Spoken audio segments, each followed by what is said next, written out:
Bien, como decíamos en la presentación, el pasado 10 de noviembre se celebró en nuestro país el Día de la Tradición.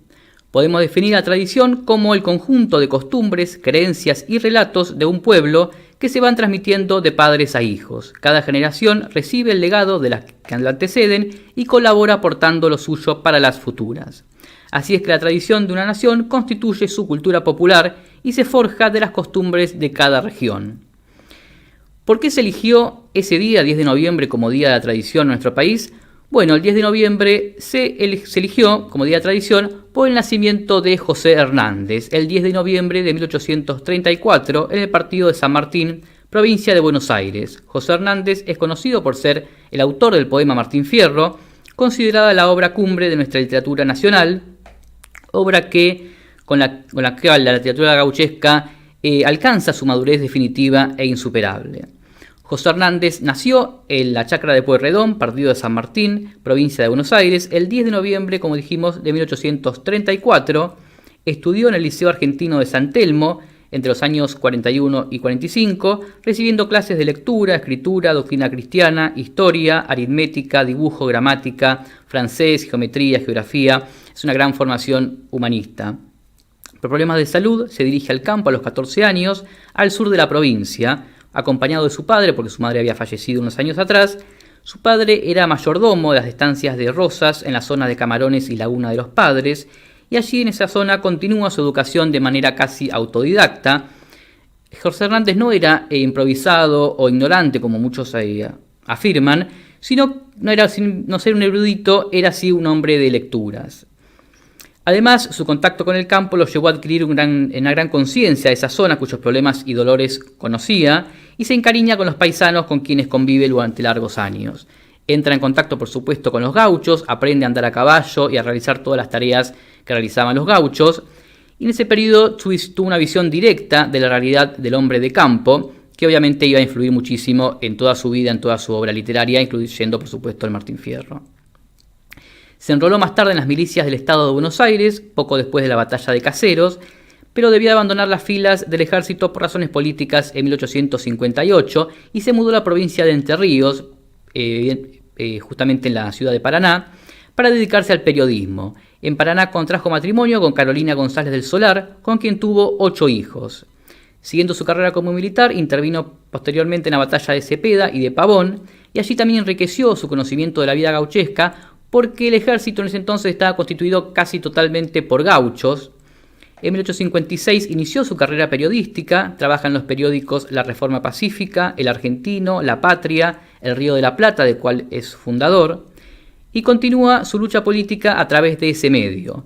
Aboga desde allí por la federalización de Buenos Aires y propone una serie de reformas jurídicas, sociales y económicas. En Paraná también trabajó como taquígrafo en el Senado de Paraná. Y en Entre Ríos también formó parte de la última rebelión gaucha que intentó defender la autonomía de esa provincia y al Partido Federal contra los embates del presidente Sarmiento. Esa rebelión era liderada por Ricardo López Jordán. Esa rebelión fue derrotada en el 71 y tiene que exiliarse tanto López Jordán como Hernández a Brasil. Después pasa a Uruguay hasta que finalmente regresa al país. Entre su obra literaria podemos distinguir en lengua culta algunos romances, el más destacado El viejo y la niña, también algunas octavillas, el más destacado Los dos besos. En 1863 publica su primera obra, titulada Rasgos biográficos del general Ángel Peñalosa, en donde narra la vida y la muerte de ese famoso caudillo Peñalosa. En esa obra critica a Sarmiento, con quien tiene posiciones totalmente enfrentadas, y responsabiliza básicamente a Sarmiento como responsable político justamente de la muerte del Chacho Peñalosa, a quien las fuerzas que lo perseguían lo matan cuando estaba desarmado y después le cortan la cabeza para exhibirlo en la plaza en una lanza. Inicia entonces con esa obra una larga polémica con Sarmiento por su crítica al gobierno y por su tenaz defensa de los gauchos. Después vamos a ver lo que pensaba Sarmiento de los gauchos. Sarmiento en esta disputa le clausura su periódico El Río de la Plata. En 1881 publica también otra obra, José Hernández, Manual de Instrucciones del Estanciero, donde demuestra su profundo conocimiento del campo. Es un ensayo técnico casi científico acerca de la organización y el manejo de una estancia, donde conjuga las nuevas conquistas de la mecánica agraria con las costumbres y caracteres de los pastores criollos, es decir, plantea modernizar la vieja estancia, pero sin excluir a los gauchos.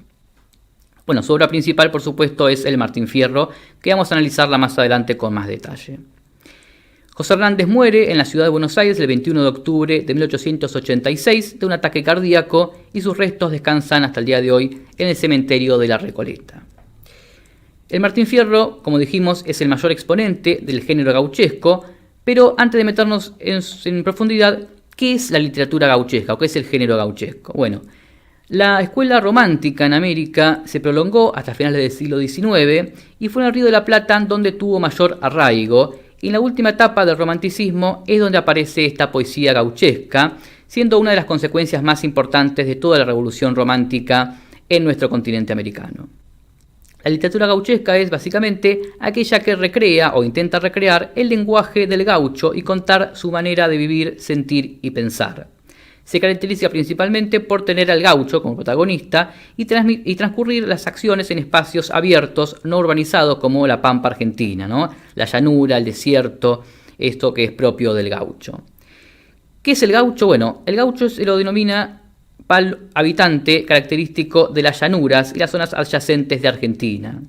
Se identifica por su habilidad con el caballo, el arreo del ganado, el carneo, la obtención de cuero, en general todo lo que tiene que ver con la actividad del campo. La figura del gaucho es considerada como un ícono nacional que representa la tradición y las costumbres rurales. Es un símbolo de la libertad, dominador de la naturaleza y el desierto, un desierto que debe someter para no ser sometido. Los gauchos además tuvieron una gran participación, una porción fundamental en las luchas por la independencia y más tarde también en las guerras civiles. Lucharon valientemente a las órdenes de Martín Miguel de Güemes en la famosa Guerra Gaucha, también justamente contra los realistas del norte del país, defendiendo la libertad obtenida, y también acompañaron a Artigas, a Belgrano, a San Martín y a Juan Manuel de Rosas. Pero más tarde llegaron los reformistas y organizadores, todo entre comillas, ¿no?, que entendían por civilización no una unidad y la continuidad espiritual, sino por el contrario entendían a la civilización como importación de tradiciones ajenas y costumbres hechas para otros pueblos. Lo bueno era lo de afuera y lo malo, lo bárbaro, lo atrasado era lo argentino. En ese contexto se persiguió al gaucho, a la raza criolla, suprimiendo sus costumbres, aniquilando sus riquezas y rebajando sus condiciones intelectuales y morales, ¿no? Todo en nombre de la civilización, nuevamente entre comillas. En ese contexto es muy elocuente la frase de Sarmiento, que decía: no se debe economizar sangre de gauchos, pues es lo único que tiene de seres humanos. También en esa línea decía Alberdi: más vale un francés o un inglés, aunque no sepan ni la O, que el más culto hombre de nuestro campo. La tierra debe ser entregada al extranjero, porque la cultiva mejor. Las industrias deben pasar también a sus manos, porque son más hábiles. Debemos entregar todo, hasta el encanto de nuestras mujeres, que serán mejor fecundadas por el foráneo que por nosotros. Bueno, estos son los hombres que muchos denominan como modelos o como obra que hay que continuar, ¿no? Bien, la literatura gauchesca presenta descripciones de la vida del gaucho y sus costumbres, así como de otros personajes sociales de ese entonces, el criollo, el indio, etc. En la mayoría de los casos hay justamente una idealización del gaucho, y también se encuentra, por supuesto, la crítica social sobre la situación del gaucho ante el avance de la civilización, lo que comentábamos recién. En la forma predomina el monólogo sobre el diálogo. En cuanto al lenguaje, se distingue por el empleo de abundante de metáforas, neologismos, arcaísmos, todo este lenguaje gauchesco, lleno de cultismos, de modificación en la pronunciación, de doble acentuación, vocablos indígenas, simplificación de palabras. Hay todo un debate, ¿no?, una discusión sobre si realmente este lenguaje gauchesco existió o si José Hernández y otros autores de literatura gauchesca crean habla gauchesca componiendo una especie de jerga que jamás se escuchó en nuestro campo. Lo cierto es que es imposible de verificar si existió o no, porque no existen obviamente grabaciones de esa época y los gauchos no sabían escribir, y el único documento que tenemos es justamente la poesía gauchesca. Entonces esas discusiones que mucho no se puede llegar a una conclusión. Los principales representantes de la gauchesca, además del ya mencionado José Hernández, Bartolomé Hidalgo, que nació en Montevideo en 1788, era peluquero, luchó en las milicias criollas en la campaña del norte, también fue empleado de la aduana en Buenos Aires, y se considera el primer escritor que utiliza su lengua y modales característicos, temas nacionales, forjados mediante una estética independiente del molde europeo. También considerado el padre de la poesía gauchesca, Mitre lo decía que era el Homero del género gauchesco, y compuso sus famosos cielitos. Los cielitos son esa especie de coplas populares con estribillo que circulaban anónimamente desde la época colonial. Bueno, y Bartolomé Hidalgo hace esos cielitos de temas patrióticos. También escribió sus famosos diálogos de franco estilo gauchesco, entre esos diálogos entre el gaucho Ramón Contreras y Jacinto Chano. Otro de las principales figuras de la literatura gauchesca es Estanislao del Campo, nació en 1834. Estanislao del Campo era un hombre de Buenos Aires y famoso por ser el autor del Fausto, una obra que ya hemos analizado en su momento. Además, por supuesto, de otras obras donde emplea la lengua gauchesca para hacer poesía satírica, social y política. Y sobre la creación del Fausto es una anécdota muy, muy interesante, porque en 1866 la ópera Fausto se presenta en Buenos Aires en un teatro que más tarde sería el Teatro Colón, y Estanislao del Campo asiste con unos amigos. En los intervalos de la obra, con su facilidad para hacer versos a lo payador, comenta a sus amigos el espectáculo utilizando coplas en lenguaje gauchesco, y justamente a sus amigos le gustó tanto eso que le insisten para que las escriba, y bueno, ese mismo año sale a la luz el Fausto criollo, que el título completo es Fausto, impresiones del gaucho Anastasio el Pollo en la representación de esta ópera. Es una obra que tiene 1278 versos y es un diálogo gauchesco entre el gaucho Anastasio el Pollo, que le relata a su amigo Laguna lo que vio durante la presentación de la ópera de Fausto, inspirada en la obra de Goethe, donde asiste por curiosidad sin saber que eso era una obra de teatro y piensa que todo lo que vio era real. La obra tuvo un gran éxito y se considera también una obra fundamental de la literatura gauchesca. Bien, ya hemos visto entonces qué es la literatura gauchesca, qué es el gaucho, quién fue José Hernández. Es momento entonces de referirnos a El Martín Fierro, que es la obra, como dijimos, cumbre del género gauchesco y de la literatura nacional. Consta de dos partes, el gaucho Martín Fierro de 1872 y la vuelta de Martín Fierro de 1878. Posee un total de 7.200 versos, 2.300 en la primera parte y 4.900 en la segunda. Utiliza versos octosílabos con rima consonante. La estrofa que utiliza es la estrofa sextina hernandina, que es típica de Martín Fierro, donde sus últimos dos versos encierran un refrán con una enseñanza de vida. Posee un estilo épico, sobrio, lleno de fuerza, sencillo y elocuente, y constituyó en su momento un gran éxito editorial, con cientos de ediciones entre oficiales y clandestinas. Hoy en día ha sido traducido a más de 70 idiomas, entre cuales figura el esperanto y el quechua. Es una obra que mereció el aplauso de los doctos tanto en América como en Europa. Podemos mencionar, por ejemplo, a Unamuno o a Menéndez y Pelayo, pero que además logra llegar al alma del pueblo, que la reconoce como suya. Las primeras ediciones de Martín Fierro se vendían en las pulperías de campaña. Leopoldo de Lugones habla sobre el Martín Fierro en su obra El Payador y lo califica como el libro nacional de los argentinos, y también reconoce al gaucho como el genuino representante del país, emblema de la argentinidad. Ricardo Rojas, por su parte, destaca que en esta obra el gaucho deja de ser un hombre fuera de la ley para convertirse en un héroe nacional. Justamente se realza al gaucho a su posición, que había sido rebajada por estos civilizadores. José María Rosa dice que el gaucho Martín Fierro es una interpretación de la historia argentina. La primera parte, el gaucho Martín Fierro, comienza con un preludio, una autodefensa de Hernández contra los ataques de otros poetas payadores, donde el gaucho Martín Fierro nos dice que va a relatar su historia en primera persona como un buen payador, con esa famosa frase, famosos versos: aquí me pongo a cantar al compás de la vihuela. Bueno, el gaucho Martín Fierro recuerda su antigua vida de felicidad con su mujer, sus hijos, su rancho. En un momento es reclutado para servir en un fortín, defendiendo la frontera argentina contra la agresión indígena por razones políticas, y ahí narra las injusticias y los horrores vividos durante su servicio, en una vida áspera, dura, miserable, que transformaba al campesino en un esclavo. Aprovechando un malón, Martín Fierro, que es un símbolo de la libertad pastoril, escapa del fortín para volver a su pago, Martín Fierro regresa a su hogar, pero se encuentra su vivienda saqueada, sin su mujer y sin sus hijos.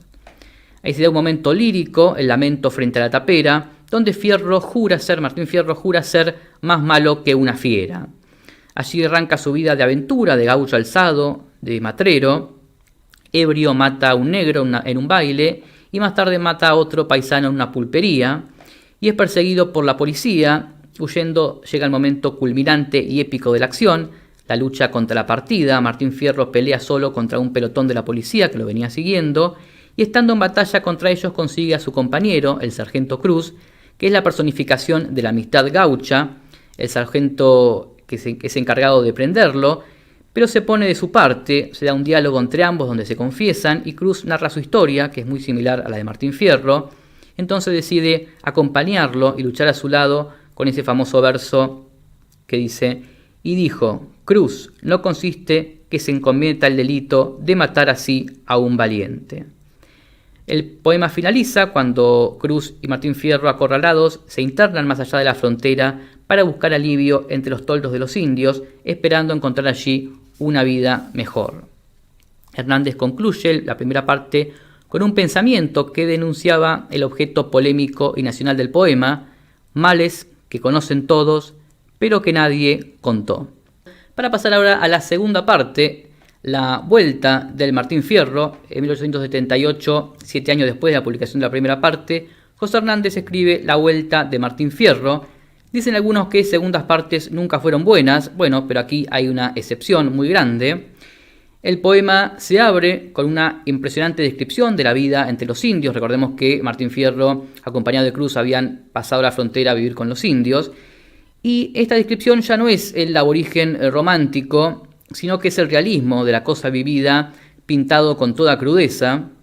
Se desata en su momento una epidemia que diezma a la tribu, entre ellos muere Cruz, y los brujos de la tribu le achacan a los cristianos esta peste, por lo que Fierro tiene que huir de la toldería. Pero antes de escapar rescata a una cautiva blanca, dando muerte en un épico duelo al indio que la tenía secuestrada, la maltrataba.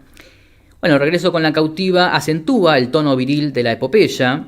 Más tarde Fierro se encuentra ya adultos a sus hijos, también se encuentra al hijo de Cruz, y esto ya tiene un carácter más urbano, y cuentan sus vidas.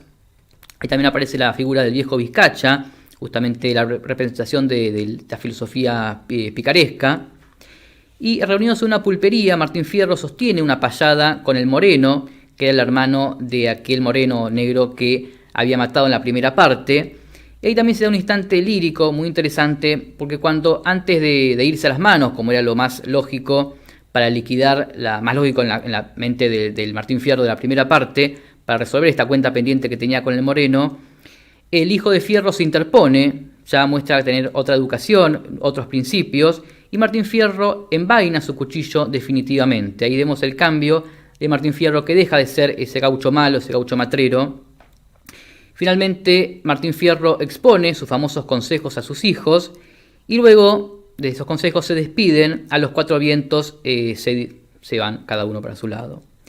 Y termina el Martín Fierro con la famosa estrofa: y si canto de este modo, por encontrar lo oportuno, no es para el mal de ninguno, sino para el bien de todos. En esta segunda parte, entonces, como vimos, hay una evolución positiva del personaje de Martín Fierro. Esta evolución se observa claramente en la ayuda que Fierro le brinda a la cautiva y llega a su punto más alto con los consejos a sus hijos. Esta segunda parte, el protagonista se modifica a favor de la virtud. Hernández plantea la existencia de un movimiento natural del hombre hacia la virtud, hacia el bien. El hombre siempre va a tender al bien. Ante las injusticias, Martín Fierro se enoja y actúa mal, pero en la segunda parte, como dijimos, evoluciona positivamente. Estos consejos a sus hijos se dan en contraposición a los consejos del viejo Vizcacha, que son consejos con una visión negativa de la mujer, de la vida, del trabajo, entre otros temas.